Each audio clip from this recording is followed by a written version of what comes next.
Então, para você que sobreviveu ao vídeo de ontem, nós vamos dar continuidade à leitura do nosso livro. Algumas coisas já vão começar a melhorar.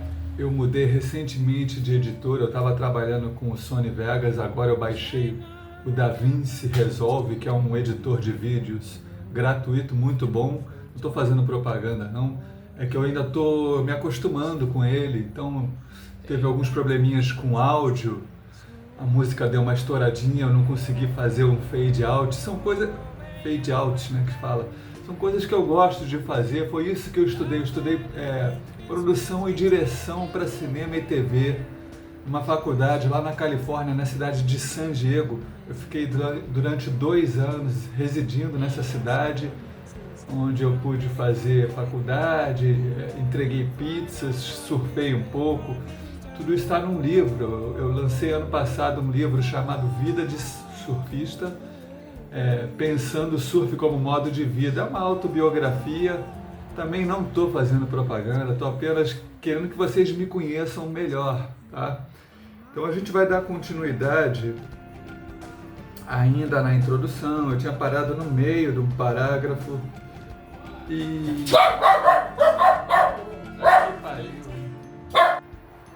Então, como eu não tenho experiência de dar aulas, para mim a maneira... eu dou aula de kitesurf, é diferente.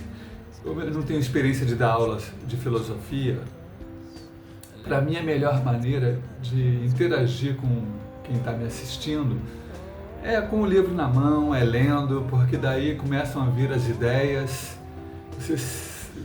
Uma dica, né? Você se sente muito mais seguro quando você tem a potência de um livro na tua mão. Mas mesmo assim eu vou tentar trazer algo que venha de mim e não do livro antes da gente começar a nossa leitura de hoje, tá? Uma das coisas que me interessa muito no Deleuze, que eu acho que é muito útil para a vida social, em sociedade, tá? A questão da diferença é uma questão cerne, né? Diferença e repetição, essa questão da diferença em si mesmo. Então, o contato com essa filosofia da diferença, podemos dizer assim, vai nos ensinar a trabalhar politicamente, socialmente, filosoficamente, de uma outra maneira em relação à diferença, né? A gente coloca tudo em termos de classe social, em termos de raças, em termos de sexualidade, em termos de etnias e, por último, em termos de gênero. Quando a gente faz isso, a gente está abrindo mão da diferença, a gente está cometendo um erro porque não se pensa mais a diferença, né? Então, a pessoa está condenada porque não é de uma determinada raça, não é de uma determinada classe social, não é de um determinado gênero, não tem mais... Eu entendo, a gente entende perfeitamente as questões políticas relevantes que levaram a isso, mas isso, assim como o empoderamento, vai ter que ser repensado e colocado de uma forma diferente, né? Pensar em termos de potência, não mais em termos de empoderamento, é uma das coisas que a gente vai estar lidando para conseguir entender a extrema diferença disso. E a questão da diferença, você não pode colocar todo mundo numa categoria e fazer aquilo que foi feito com você. Não é uma questão de vingança, tá? A diferença vai ter que continuar tendo voz, seja ela vinda de um indígena, de uma mulher, de um negro, de uma pessoa pobre, assim como do contrário. A diferença, ela se dá em qualquer lugar, é o heterogêneo. A história nos mostrou uma extrema injustiça para com determinadas classes sociais, gênero, raças. Mas agora, nem por isso, a gente vai eliminar as diferenças a favor de determinada classe, de determinado gênero, de determinada raça. A gente vai ter que passar por cima disso. Esse negócio de vingança não está com nada e a gente vai entender o porquê disso, né? Sair da doença humana que se resume a ressentimento, má consciência, ideal ascético, o niilismo. Para sair disso, a gente vai ter que deixar de querer se empoderar, deixar de querer se vingar. Se a gente for fazer um estudo sobre esse tal de empoderamento, a gente vai chegar em lugares assim. Então, tem que ter cuidado, tem que saber o que está fazendo. Bom, é só um adendozinho antes da gente entrar no livro, porque nós vamos lidar com tudo isso ao longo das diversas leituras que eu estou com muita vontade de fazer. Não é uma promessa de campanha nem de engajamento no YouTube. É o que eu quero para a minha vida. Então, vamos lá. Do mesmo modo, vírgula, ainda, os livros sobre o cinema poderiam ser chamados lógica das imagens, assim como existem uma lógica do sentido e uma lógica da sensação. São dois livros que já existem de verdade. A Lógica da Sensação é o livro sobre o Francis Bacon, o pintor. E quando Deleuze e Guattari dizem que a filosofia consiste na criação de conceitos, o que é que dizem senão que se trata de produzir lógicas? Tanto que um conceito nunca se cria sozinho, mas sempre encadeado a outros. Criar um conceito é criar a lógica que o vincula a outros conceitos. Está mostrando como é que a filosofia funciona através da criação de conceitos que se ligam, formando uma lógica, né? E a importância disso para o Deleuze. E agora um pouco dessa lógica diferenciada que muda tudo. Agora vamos entrar nesse outro parágrafo ainda sobre o mesmo texto. Lógico não quer dizer racional. Pode-se até dizer que para Deleuze, um movimento é tanto mais lógico quanto mais escapa a toda a racionalidade. Quanto mais irracional, mais aberrante e, portanto, mais lógico.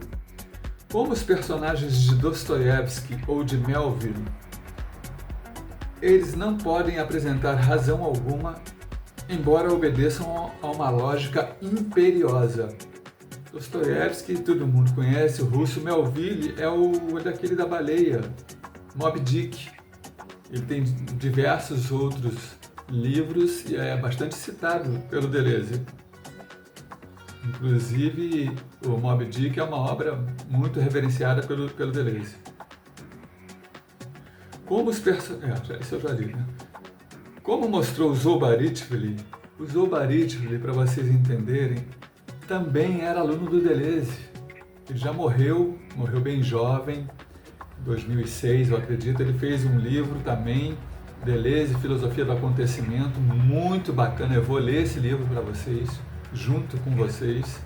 E era colega do David Lapojade, tá? Ele está citando aqui o colega dele, dentro da sala de aula, assistindo Deleuze. Como mostrou Zolbarishvili, em Deleuze, irracional não é sinônimo de ilógico, muito pelo contrário. Por isso, do início ao fim, as lógicas que lhe interessam são as que escapam de qualquer razão. Lógica do masoquismo, lógica do sentido e do não sentido, em Lewis Carroll. Lógica do processo esquizofrênico ou, ainda, a lógica de determinados filósofos que, ao abrigo da razão, na verdade, inventaram lógicas bem poucos racionais. Aí, entre parênteses, Hume, Bergson, Spinoza e até mesmo Leibniz. Em Deleuze, a lógica sempre tem algo de esquizofrênico. Isso constitui um outro traço distintivo, uma profunda perversão no próprio âmago da filosofia. Assim se estabelece uma primeira definição da filosofia de Deleuze. Ela se apresenta como uma lógica irracional dos movimentos aberrantes. Veremos que em determinadas condições, os movimentos aberrantes constituem a mais alta potência de existir, enquanto que as lógicas irracionais constituem a mais alta potência de pensar.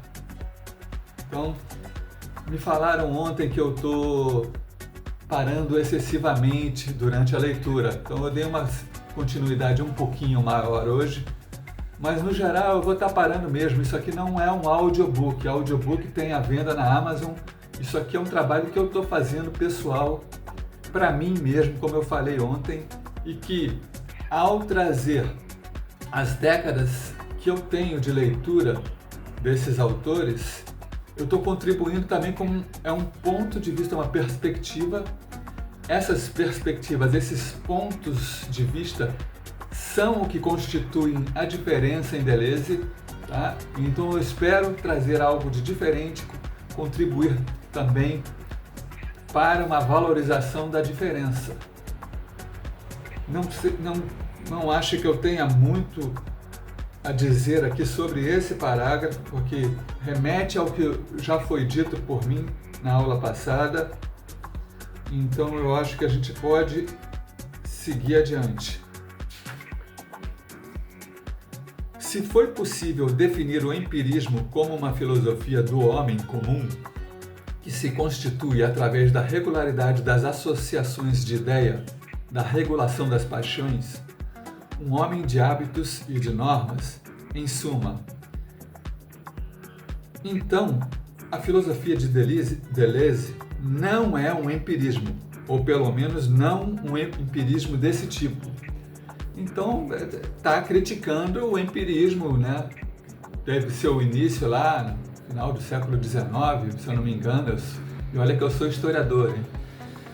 Ainda não me formei, né? Mas eu trabalho com história, sempre trabalhei a vida inteira, isso até devido à história da minha família, que é uma família de tradição europeia com séculos de história. Então eu tive que, de alguma maneira, não por obrigação, por interesse, de me envolver um pouco. Sempre tirei ótimas notas em história no colégio.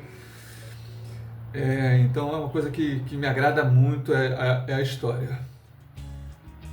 E por que eu estou falando isso? Porque ele está fazendo uma crítica a esse empirismo histórico.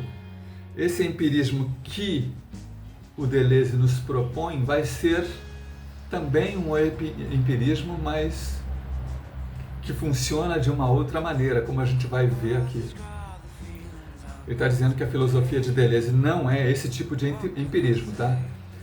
Não se trata de mostrar como o espírito, inicialmente condenado ao caos, acaba constituindo regras, contraindo hábitos, para finalmente dar provas de bom senso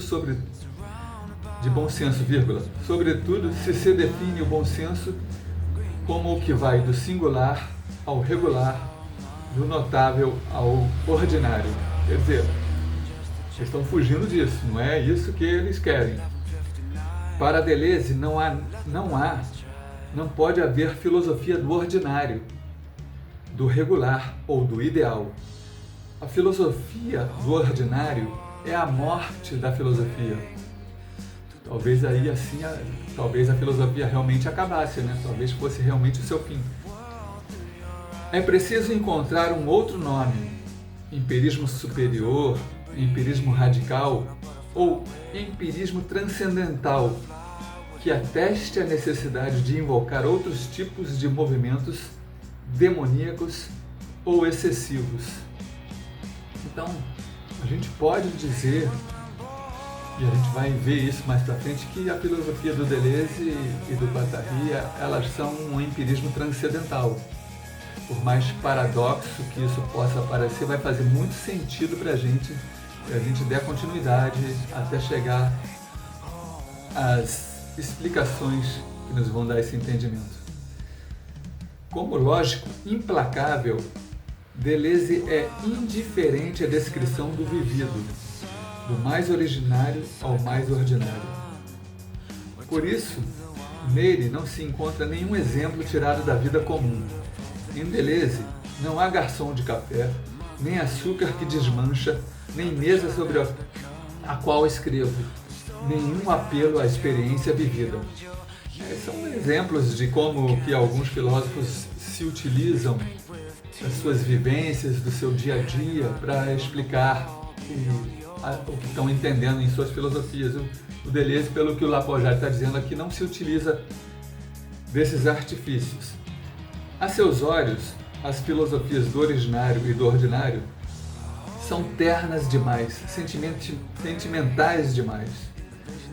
Só conta a lógica, mas porque, como veremos, ela tem uma curiosa maneira de se confundir para além do vivido com as próprias potências da vida.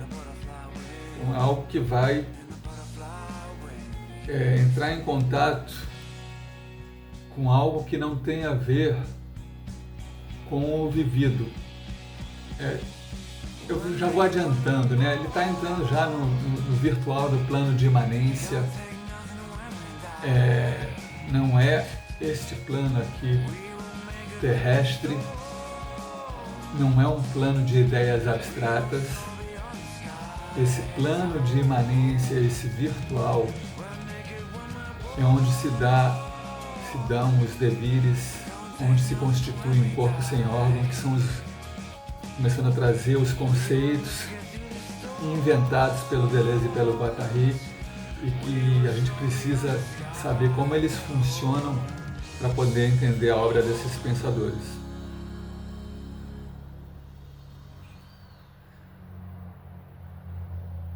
Em decorrência disso, outro traço distintivo, né? Um vitalismo rigoroso. Não é que a vida insufla à lógica um vento de irracionalidade. Então, essa leitura aqui está um pouco difícil porque tinha uma crasezinha ali no meio. Meu português também não é Pix da Galáctica não, tá, gente? Então, me ajudem aí, tá? Não é que a vida insufla à lógica um vento de irracionalidade que, ausente, faz falta a ela.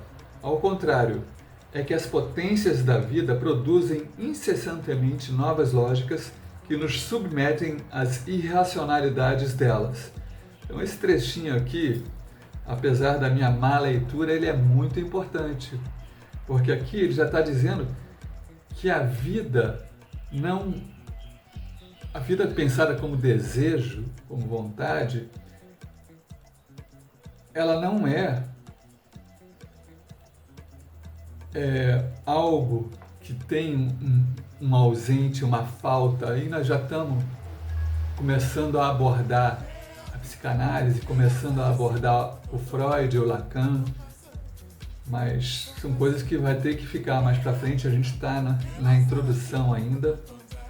Então já está dizendo que não se trata disso. Esse vitalismo do Deleuze é um combate a essa concepção do desejo como falta, tá?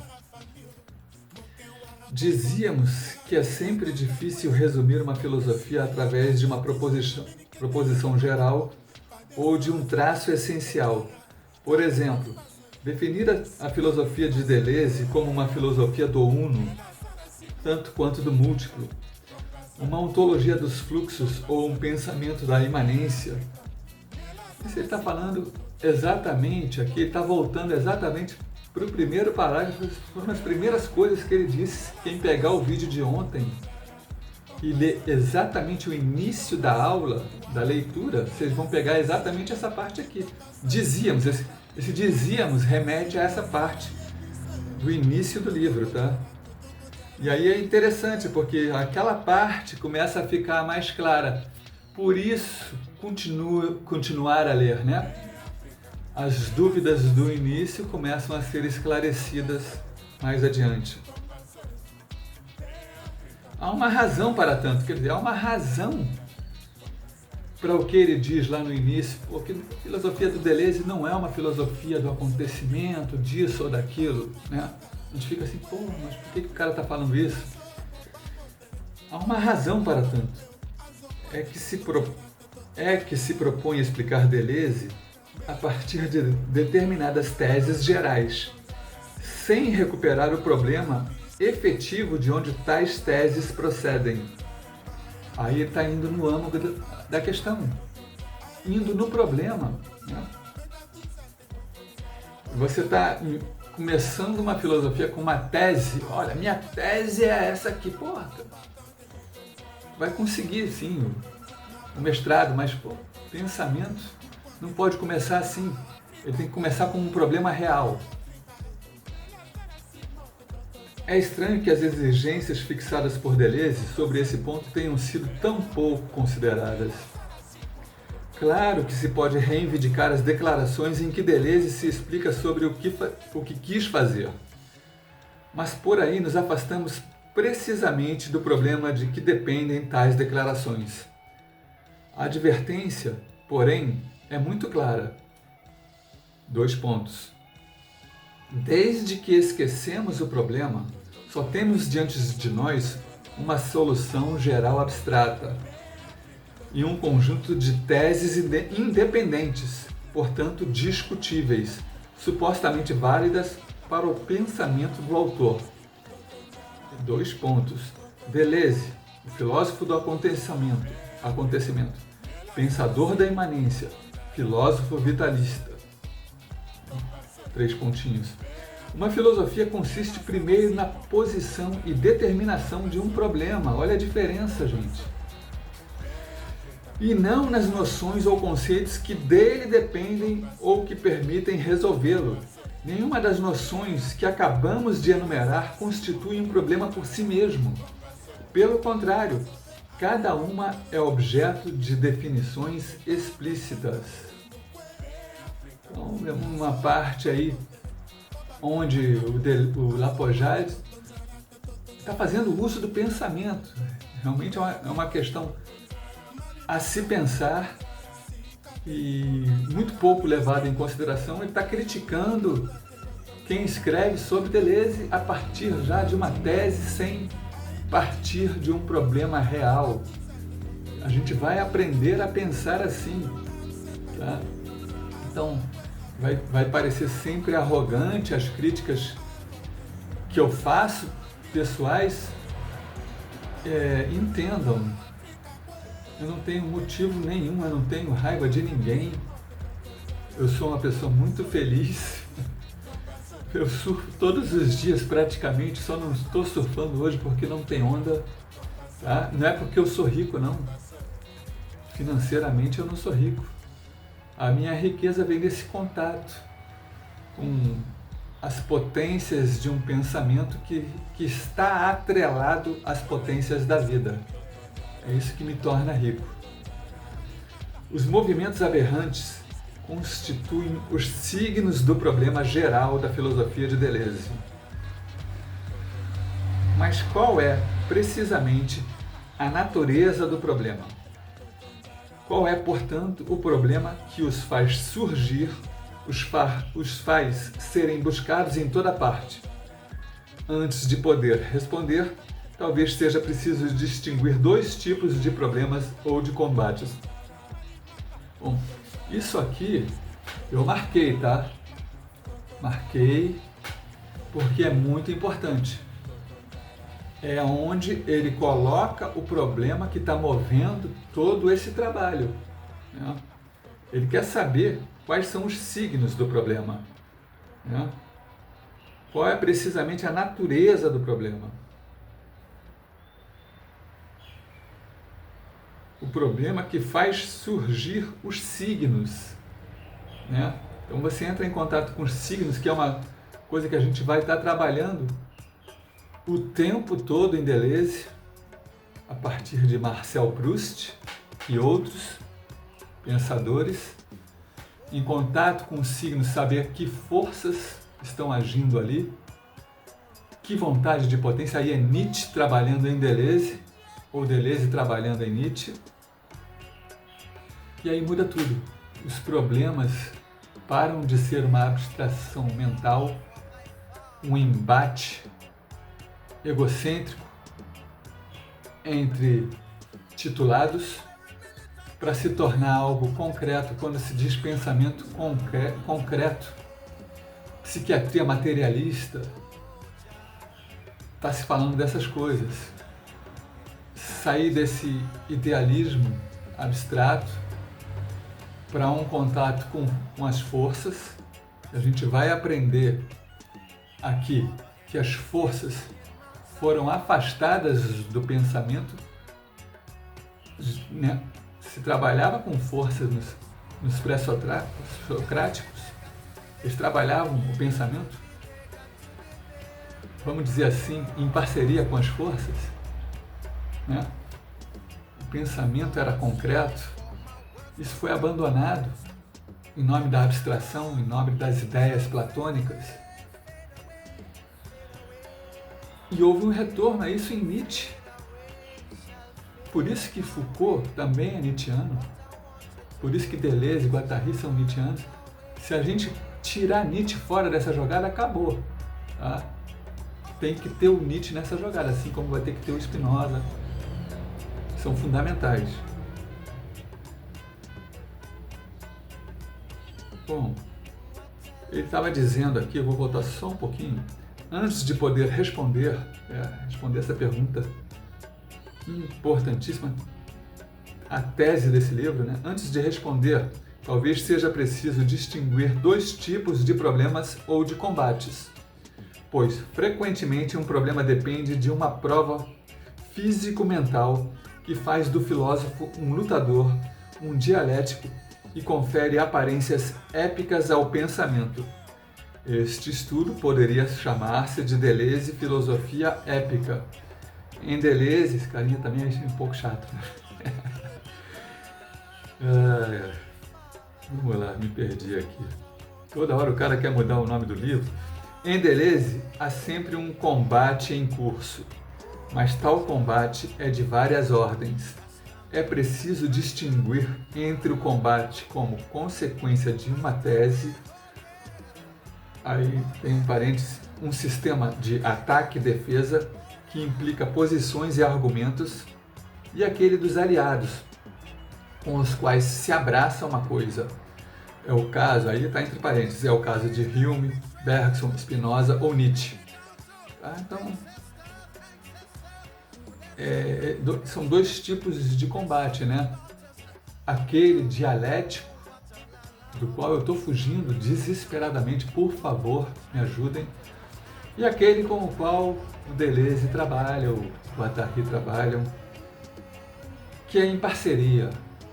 E aí ele citou aqui os filósofos com os quais ele se junta. E quando eu digo que eu estou fugindo de debates e de discussões, eu não estou dizendo que eu estou fugindo de conversações. Tá? Totalmente diferente, a gente vai entrar em contato com isso também. A filosofia tem muitos desses combates, grandes batalhas para rir, diz Deleuze. Materialismo contra espiritualismo, nominalismo contra realismo, etc. A propósito, a maioria das monografias de Deleuze sempre abraça a causa do autor estudado. Pensa-se com ele, ao lado dele, defendendo-o contra as interpretações errôneas, os estiolamentos ou as pacificações convencionais, restituindo-lhe a força combativa. É isso. É pegar uma filosofia, trabalhar ela, junto com ela, desenvolver ela junto com o autor, né? Fazer algo de real com ela. Esses eternos embates que não levam a nada. Sair dessa. Assim, Deleuze evidentemente reivindica seu pertencimento a uma linhagem cujas filosofias sempre constituíram linhas de frente ativas. Empirismo contra racionalismo, Lucrécio contra a superstição, Leibniz e Spinoza contra o cartesianismo, Nietzsche contra Hegel. É possível fazer uma longa lista de figuras de combate, nas quais encontraríamos tanto filósofos como escritores. Aí agora vai citar os escritores, né? Kleist contra Goethe, Artaud contra Rivière, os Dada contra os surrealistas. Aí agora não é só mais escritores.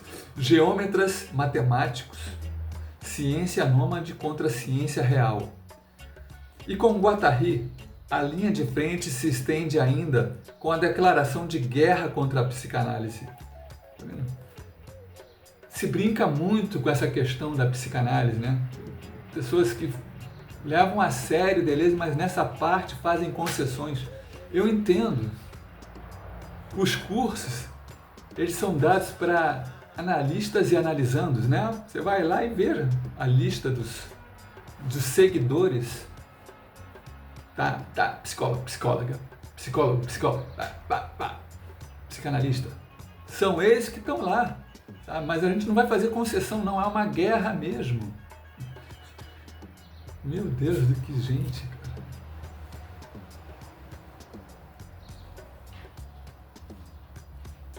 Declaração de guerra contra a psicanálise. A defesa do inconsciente fábrica contra o inconsciente teatro, da máquina contra a estrutura, das máquinas de guerra nômades contra os aparelhos de captura dos aparelhos de Estado. Essa foi difícil de ler. E contra a potência de axiomatização do capitalismo, sem esquecer o combate geral da filosofia a um só tempo contra o caos e a opinião. Agora ele saiu dando porrada aqui em tudo que tem que ser combatido, tá? Independente da sua cor, do seu credo, da sua raça, da sua classe social, essas são as questões que têm que ser combatidas. Tá? Não é deixar de ouvir alguém porque esse cara ali tem cara de europeu, não vou ouvir ele não. Se perde muito porque está se deixando que uma perspectiva, um ponto de vista da diferença, pensada enquanto ser unívoco, está se calando uma voz. E esse livro aqui, toda a obra de Deleuze é para dar voz àqueles que não podem falar, tá? Independente de tudo isso que eu estou colocando, todas essas categorias que eu estou colocando para vocês, tá? A diferença não leva isso em consideração porque para o pensamento da diferença, para o empirismo transcendental, para Nietzsche, para Deleuze, para Guattari, para Foucault, o ser é unívoco. Nós estamos lidando com um ser só que se diferencia de diversas formas, de diversos modos de existência. Esse ser, ele tem tanto um lado extenso e atual, quanto um lado virtual. Nesse lado virtual desse ser unívoco é que vão se dar os movimentos aberrantes. Então, olha as questões que nós temos pela frente, tá? Tudo bem, a gente tem que correr atrás dos nossos direitos, mas nem tanto assim da cidadania. A democracia não é tão sagrada assim como a gente pensa. Então, começar a entrar em contato com isso o quanto antes, levar isso adiante. Socialismo, capitalismo, comunismo, o que se precisa não é pensar uma nova maneira de organizar a produção social. O que se precisa é de uma nova sensibilidade, um novo povo, um povo por vir. Para isso a gente precisa ter uma sensibilidade capaz de compreender essas questões vitais. Isso é o mais importante, por isso que eu não discuto política. Não tem o que fazer com a política, tá? A gente vota em quem favorece o pensamento, as artes, a cultura, mas a gente não perde tempo com questões que não sejam vitais. Aí é D.H. Lawrence, um escritor inglês outro intercessor do Deleuze. No que é a filosofia, a gente vai aprender a lidar com nossos intercessores, a fazerem discursos indiretos livres, a saber lidar com essas potências, com essas forças que podem nos ajudar nesses combates.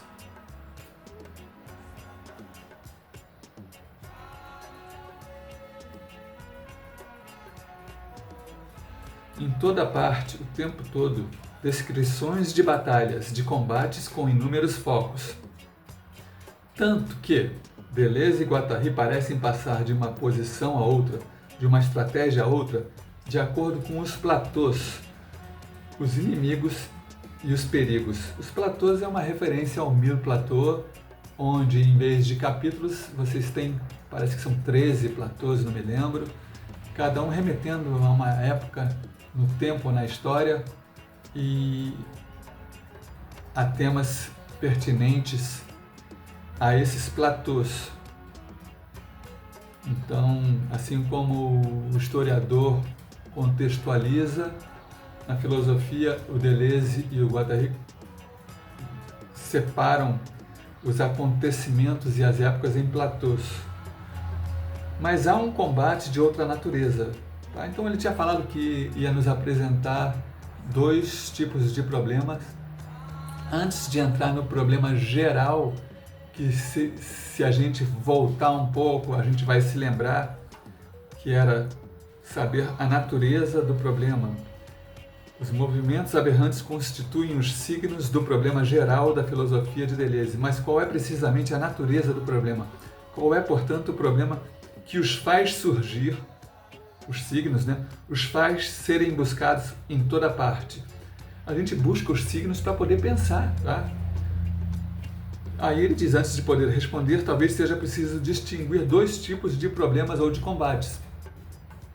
Então a gente apresentou um tipo de combate, que é esse, onde eu já apresentei aqui toda uma linha de ação guerreira do Deleuze e do Guattari.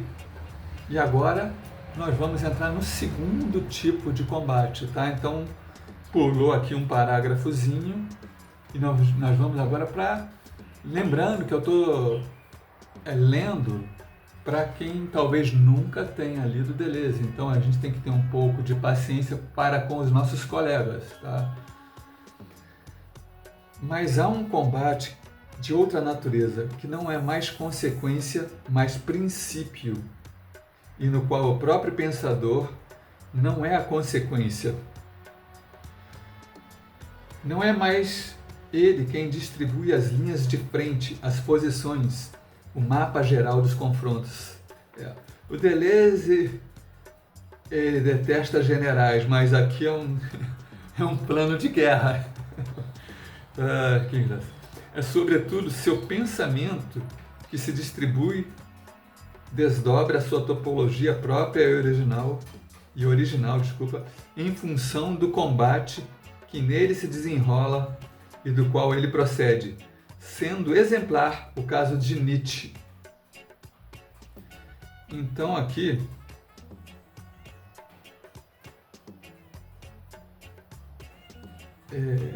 eu vou continuar lendo porque vai ficar claro a gente dando continuidade. Com efeito, Nietzsche se expõe como lugar de um combate incessante no sentido em que as posições por ele ocupadas atestam sucessivamente uma luta que nele se desenrola, da qual ele é o paciente, o instrumento ou o cúmplice, e que, aliás, se distingue de todos os problemas por ele postos. É claro que tal problema não pode ser enunciado por alguém que está às voltas com ele. Ele atua como um impensado no âmago do pensamento, e o trabalho filosófico se torna a exposição do deslocamento do problema ou da questão. É um aspecto que encontramos em Foucault, quando este retorna aos diversos períodos de seu trabalho para dizer, a cada vez, no fundo, meu problema foi... Ele vai mudando de problema ao longo da sua experiência, ao longo do seu trabalho. formulando sempre um novo problema, sem relação direta com o precedente, como um derradeiro estado da questão.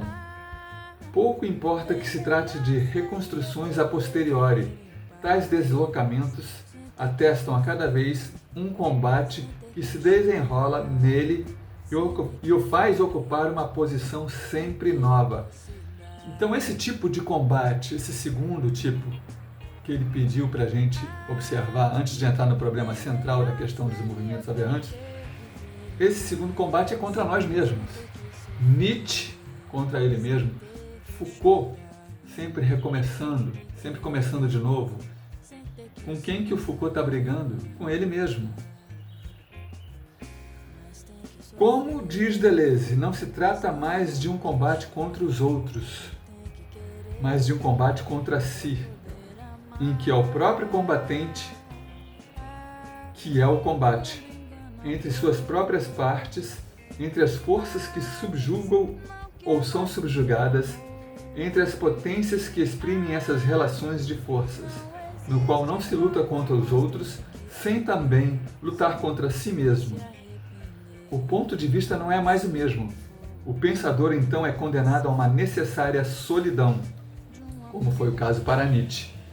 Não há aí nenhum pathos. Pathos é com T-O-P-H-O-S, tá, gente? Pathos. Eu acho que isso aqui é grego, né? O latim. Surfista tentando filosofar. É isso, mas são novas perspectivas. Se a gente achar que isso não tem valor, nossa, se perde tanto, gente. Se perde tanto. Meu Deus do céu. Mas um efeito do problema. Bom, vamos repetir, porque não há aí nenhum pathos, mas um efeito do problema, uma consequência do combate, pois é o que faz com que não se possa mais abraçar uma causa num combate preexistente, exceto de solidão para solidão, donde talvez a proximidade de todos os solitários com Nietzsche. Não se trata mais de opor empirismo ao racionalismo, imanência e transcendência, enquanto problemas exteriores a si e para os quais sempre se encontra aliados. Será isso que Deleuze quer dizer quando invoca o solipsismo necessário do pensador? Há sempre um momento em que os predecessores, os intercessores, não têm mais serventia, não podem mais ajudar. Enfrenta-se o problema sozinho, não por heroísmo, mas porque não se dispõe de nenhuma solução preexistente a que se reportar para avançar em sua resolução. Os aliados não preexistem mais, é preciso criá-los você mesmo à medida que se combate.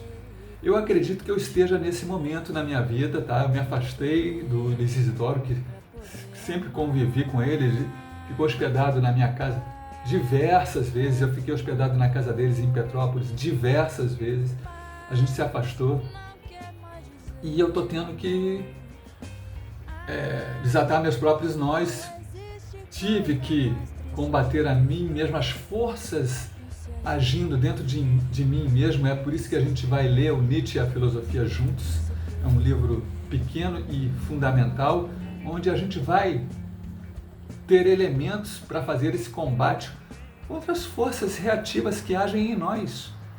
A gente tem que botar essas forças ativas, fazer essa distinção entre forças e vontades. Vocês vão ver que é muito mais importante de distinguir quem é branco, europeu, quem é negro, quem é pobre, quem é rico, quem é homem, quem é mulher, quem é trans.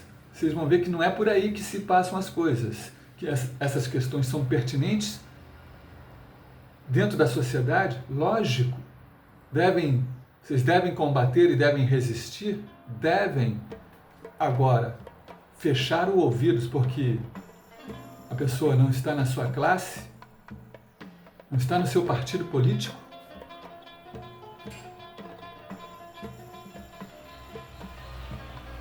Então é isso, essa parte aqui mexe comigo, eu estou fazendo o meu TCC, em breve eu vou começar, né? Eu já comecei aquelas matérias que você já começa a fazer um anteprojeto, né? E eu já estou vendo aqui que tudo isso que eu acabei de falar nesse parágrafo não vai me ter serventia, porque a academia não me permite falar por mim. Não me permite não ter referências, não me permite não louvar determinados mestres. Então eu vou ter que fazer o protocolo para conseguir o meu diploma, as exigências, como diria o Isidoro, vou ter que me submeter, mas não tem problema, isso é uma burocracia necessária. O Cláudio Piano dizia para as pessoas tirarem seu diploma, se formarem, se defenderem, não ficarem totalmente expostos a uma sociedade que dá tanto valor a essas burocracias que produzem um entravamento enorme no pensamento ao submeterem aqueles que querem fazer esses movimentos às suas exigências. Qual é então o problema através do qual Deleuze está, enfim, só? Sem Guattari nem Spinoza. Tirou os dois colegas dele, Nietzsche ou Bergson. Aí já é a colmeia toda, né? Muito embora continue passando por eles e por tantos outros. Haveria algo que, agora tem um probleminha aqui de revisão dessa edição, que a palavra está cortada, eu não consigo. Haveria algo que tirar o nome de Deleuze para além dos empréstimos. Eu não sei se é tirar, mas isso aí depois o pessoal lá da N-1 vai dar uma olhada, já devem ter, né, corrigido. Haveria algo que, essa palavra que está cortada, o nome de Deleuze para além dos empréstimos, dos desvios e das colagens? A questão se coloca sobretudo porque Deleuze nunca deixou de pensar com os outros, numa solidão extremamente povoada.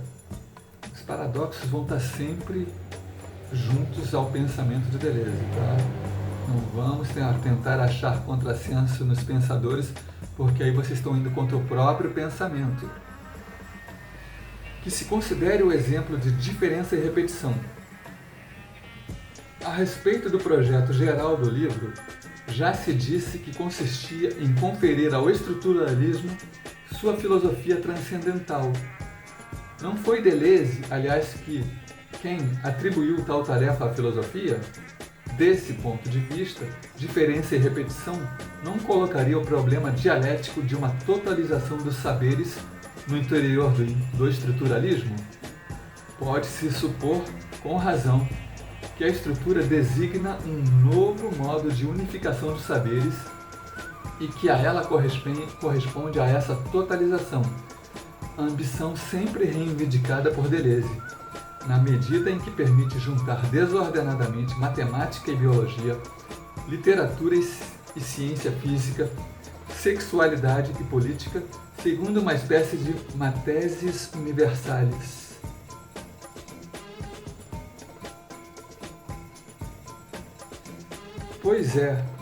Pois é isso que vemos em diferença e repetição, uma totalização enciclopédica dos saberes e dos campos, cujo conceito de estrutura é o agente de passagem, de circulação e de tradução.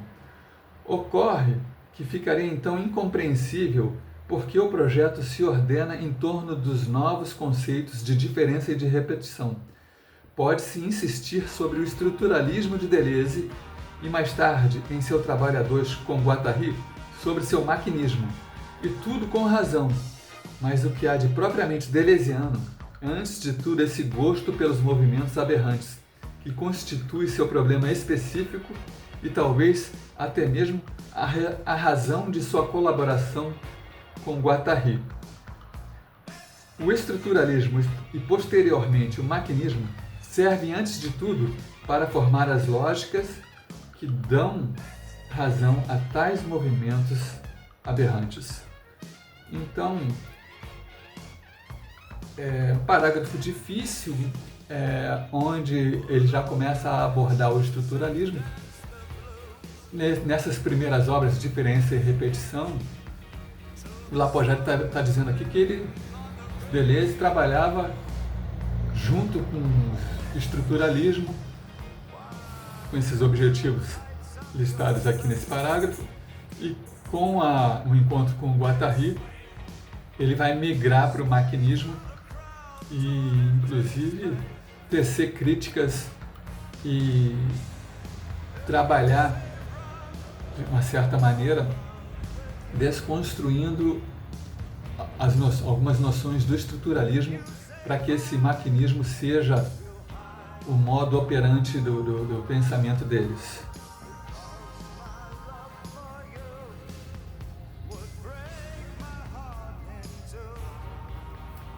Nós estamos na página 18.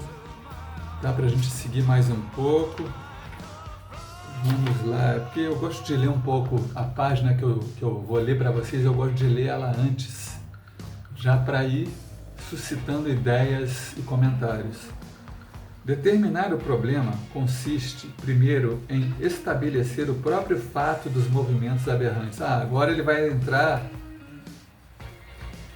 numa terceira problemática dentro da introdução. Isso tudo, como é uma introdução, é a função dela, vai estar dentro do livro, lógico, né? Então, a gente agora vai entrar na questão dos fatos. Nós estamos deixando agora para trás a lógica, né? Os exemplos de livros onde os movimentos aberrantes apareciam, a forma lógica como o Deleuze pensava,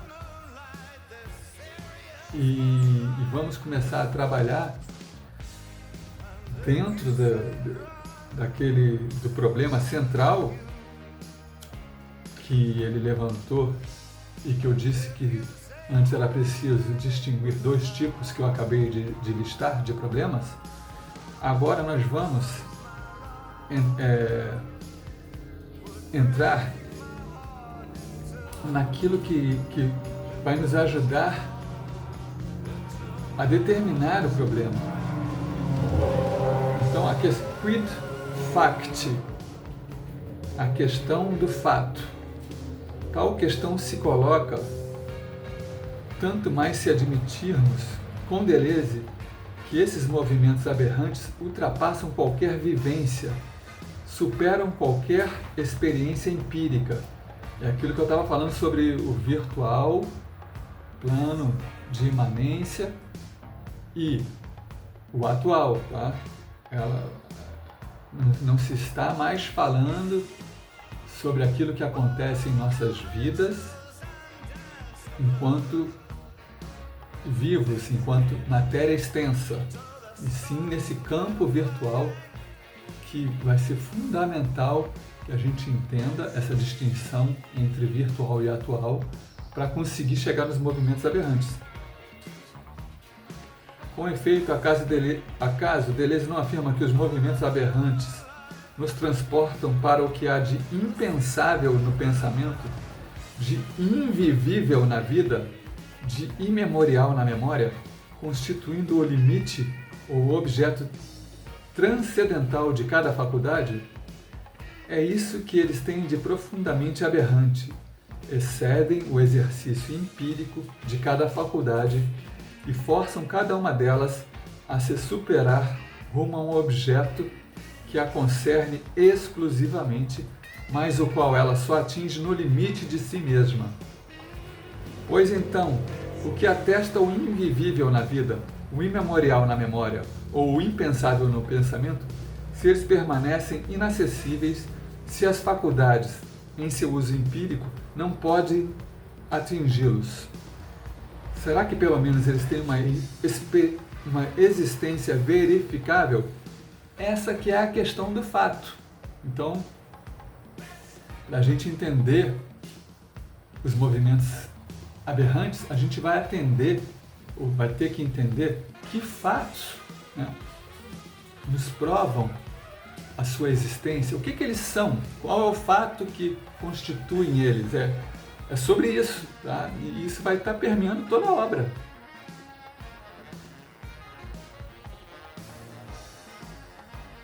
Ou será que corroboram a mais antiga metafísica até uma espécie de esoterismo, e mesmo o mesmo esoterismo que às vezes foi atribuído à experiência do eterno retorno em Nietzsche ou à experiência da eternidade em Spinoza? Uma questão, né? Esse eterno retorno em Nietzsche e a experimentação da eternidade em Spinoza são das elaborações mais difíceis de se compreender e tem a ver com a univocidade do ser.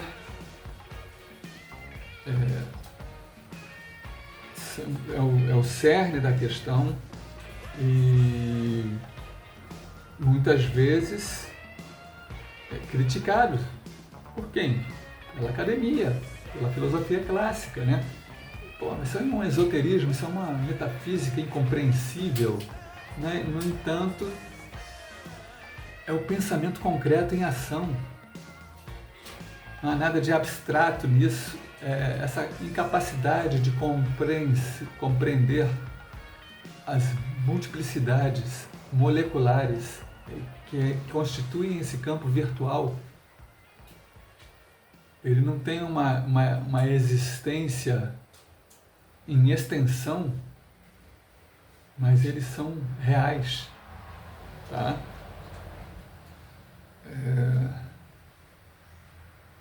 Então essa questão é relativa aos debates, às discussões.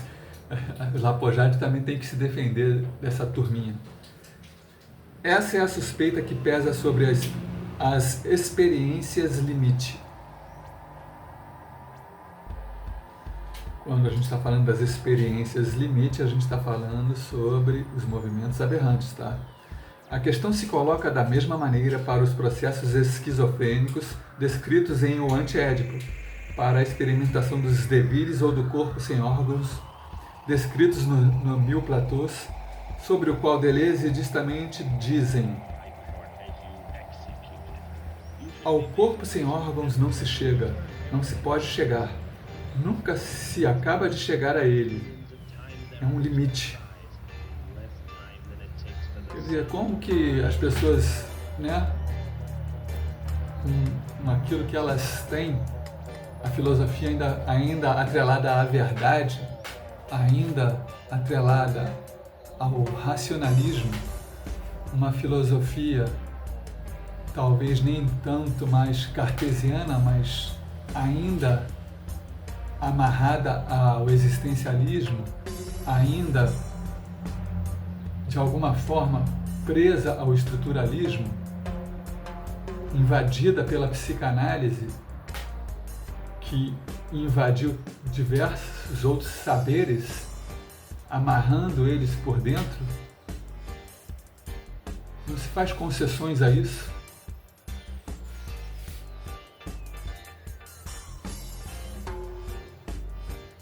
Quer dizer, a mesma questão que se faz aos processos esquizofrênicos, a experimentação dos devires ao corpo sem órgãos, são essas mesmas, são essas críticas, são esses intelectuais acadêmicos indo lá e...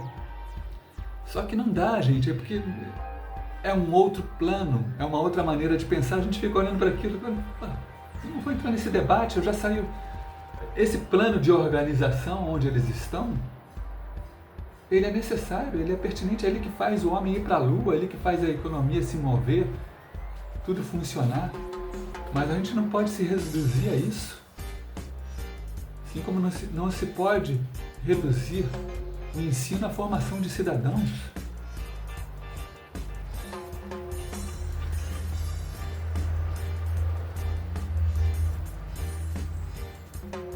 Eles acabam dizendo, sobre o corpo sem órgãos. Está entre aspas aqui. De todo modo, você tem um ou vários, não porque ele preexista ou seja dado inteiramente feito, se bem que sob certos aspectos ele preexista, mas de todo modo você faz um, não pode desejar sem fazê-lo, e ele espera por você. Um exercício é uma experimentação inevitável. O corpo sem órgãos é dificílimo de entender e, ao mesmo tempo, é fácil, né? As pessoas, às vezes, me acusam de reducionismo, mas cortando fora o excesso de conhecimento, não é fazendo reducionismo, não. A gente chega nessas questões com entendimento, tá?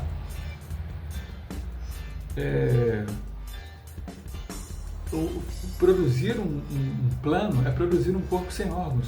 Para produzir isso, você tem que lidar com os movimentos aberrantes que se dão num plano virtual. Sair do plano de organização para um plano de imanência, de consistência. E aí depende com o que você está lidando, se for ciência, se for arte, se for pensamento. Cada um tem um plano diferente.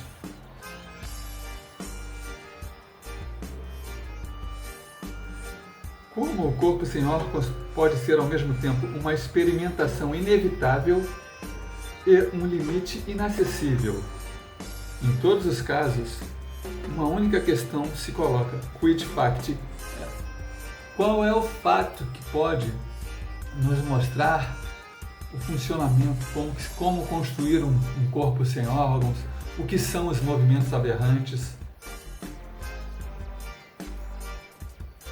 Aí vai entrar na segunda dificuldade. São 3 coisas que ele vai trabalhar para logo depois finalizar a introdução. Então eu vou deixar a parte final, que a gente já está com 1 hora hoje, eu vou deixar essa parte final para a próxima. Então provavelmente vão ser 3 partes, tá? Essa introdução a Deleuze e os movimentos aberrantes de David Lapojade. A gente fica por aqui. Eu tenho colocado algumas coisas que eu faço com arte digital no final. Eu também acredito que a pop art seja o caminho. A filosofia tem que ser uma coisa alegre, tem um fundo aí musical, não é para desviar a atenção de vocês, mas é para já ir levando a filosofia, o pensamento, para uma parceria inevitável e extremamente importante, que é com a arte.